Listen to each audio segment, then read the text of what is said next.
Life corona કાળ દરમિયાન ઘણા બધા મદદના પ્રસંગો બન્યા અને આપણે બધા અહીંયા નાની મોટી કંઈક સેવા કરી હશે.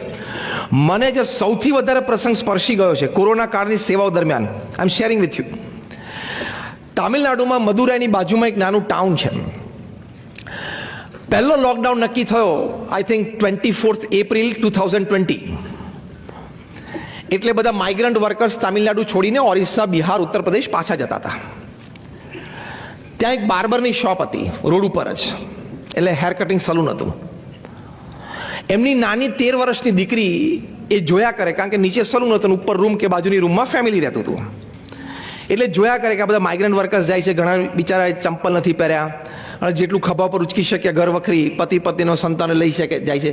અને ઘણાના ચહેરા બિચારા થાકી ગયા હતા, મૂર્છાઈ ગયા હતા, ભૂખ્યા હતા.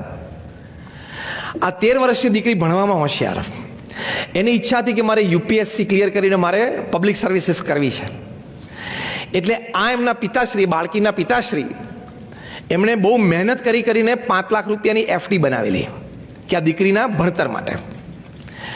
દીકરીને ખબર, દીકરીએ જઈને પપ્પાને કીધું, પપ્પા મારી એક વિનંતી છે. એના પપ્પાએ કીધું શું? કે આપણે આ જે 5 લાખની જે એફડી છે ને એ આપણે અત્યારે વાપરી કાઢીએ. બિચારા લોકો જાય છે, નાના સંતાનો છે, એ લોકો પાસે જમવાનું કંઈ છે નહીં, તો આપણે 5 લાખ રૂપિયાનું અનાજ લાવીએ અને એ અનાજમાંથી મોહલ્લાના, સોસાયટીના બધા બહેનો ભેગા થઈને આપણે ભોજન પકાવીએ અને પછી એના પેકેટ્સ કરીને આપણે આ બધા માઇગ્રન્ટ વર્કર્સને આપીએ. એના પિતાશ્રીના માતૃશ્રીના આંખમાં આંસુ આવી ગયા કે બેટા પણ હવે આ મારી પાસે એક જ મૂડી છે તને ભણાવવા માટેની. ત્યાં દીકરીએ કહ્યું, કેવા સંસ્કાર હશે ને, કે પપ્પા એ તો કદાચ ફરી વખત મળી રહેશે, પણ આ સેવા આપણા દેશવાસીઓની આપણને ફરી વખત નહીં મળે. અને આપણા ઘરની આગળથી આટલી મોટી લાઈન ઉઘાડા પગે ભૂખ્યા પેટે જતી હોય એ આપણાથી જોવાય નહીં. એના ફાધરે કીધું ઓકે.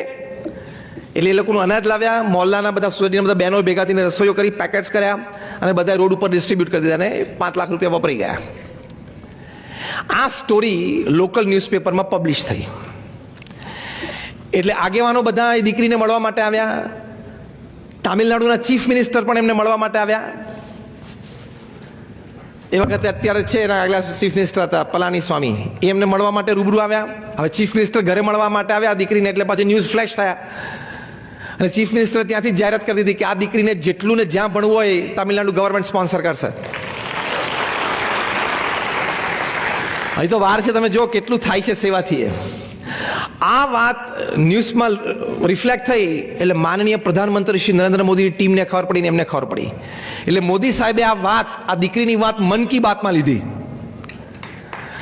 મન કી બાતમાં દીકરીની આ સ્ટોરી રિફ્લેક્ટ થઈ એટલે સ્ટોરી ગઈ યુનેસ્કોમાં, યુનાઇટેડ નેશન્સમાં. એટલે યુનાઇટેડ નેશન્સના સાઉથ ઇસ્ટ એટલે એશિયા પેસિફિક રિજનના ડિરેક્ટર દિલ્હી બેસે, એ દોડીને તામિલનાડુ ગયા ટુ મીટ ધીસ ગર્લ.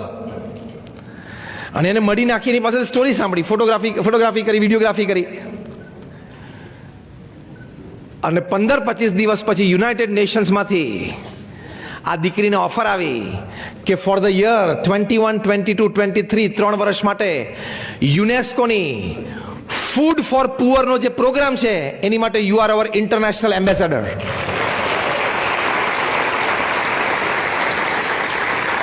આ હેર કટિંગ સલૂન જે વ્યક્તિ ચલાવતા એનું નામ સી મોહન અને આ 13 વર્ષની દીકરીનું નામ સી નેથરા. તમે આ નામ નાખીને ગૂગલ ઉપર આ સ્ટોરી વાંચજો, વેરી ઇન્ટરેસ્ટિંગ, ઇન્સ્પાયરિંગ. તો યુનાઇટેડ નેશન્સના ફૂડ ફોર પુઅર એનો જે પ્રોગ્રામ છે સ્પેશિયલી આફ્રિકન કન્ટ્રીઝ અને પુઅર એશિયન કન્ટ્રીઝમાં ચાલે છે, એની શી બીકેમ એન ઇન્ટરનેશનલ એમ્બેસેડર.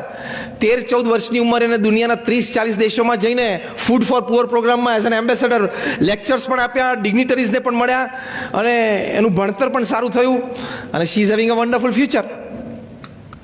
આ બધી વાતો માટે એમણે સેવા કરી એવું નથી, સાંભળજો. આ બધી એની પાછળની પ્રોલોંગ સ્ટોરીની મેં તમને વાત કરી. પણ તમારા હૃદયમાં નિસ્વાર્થ સેવા હોય, He is there to note it and he is there to give it back to you.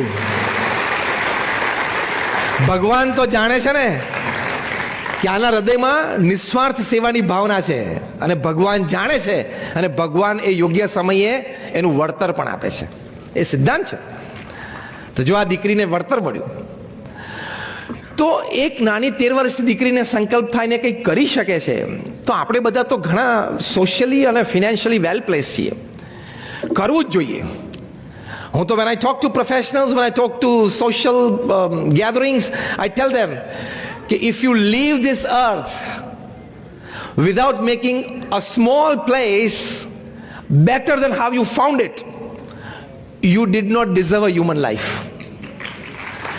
તમે પૃથ્વી છોડો એ પહેલા એક નાનું સ્થળ એ તમે જે જોયું હતું એના કરતા વધારે સારું તમે ન બનાવ્યું, અથવા થોડા જીવન તમે વધારે સારા ન બનાવ્યા તો તમને મનુષ્ય જીવનનો અધિકાર નહોતો.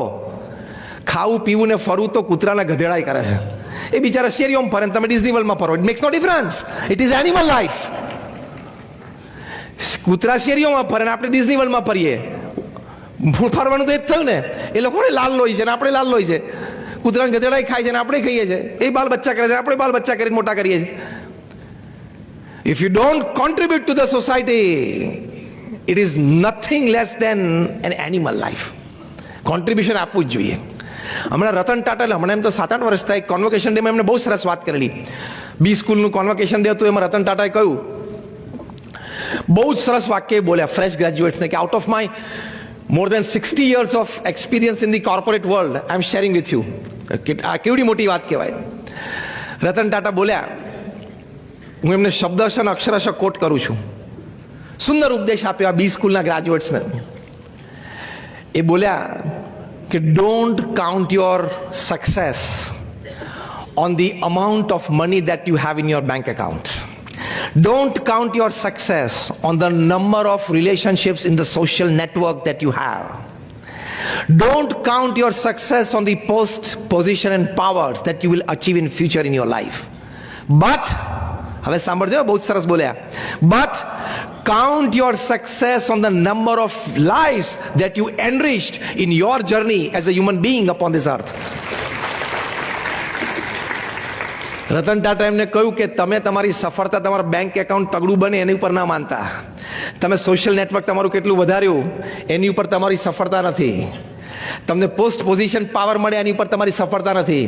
પણ તમારી સફળતા શેની ઉપર છે કે તમારા જીવનકાળ દરમિયાન તમે જે 70-80 વર્ષ પૃથ્વી ઉપર જીવ્યા એ દરમિયાન તમે કેટલાના જીવન ઉન્નત કર્યા, વિચારો અને વર્તન શીખવાડીને, એ તમારી સક્સેસ સ્ટોરી છે. બાકી તો ખબર છે ને, પૃથ્વી પરથી રોજ 1.5 લાખ જાય છે.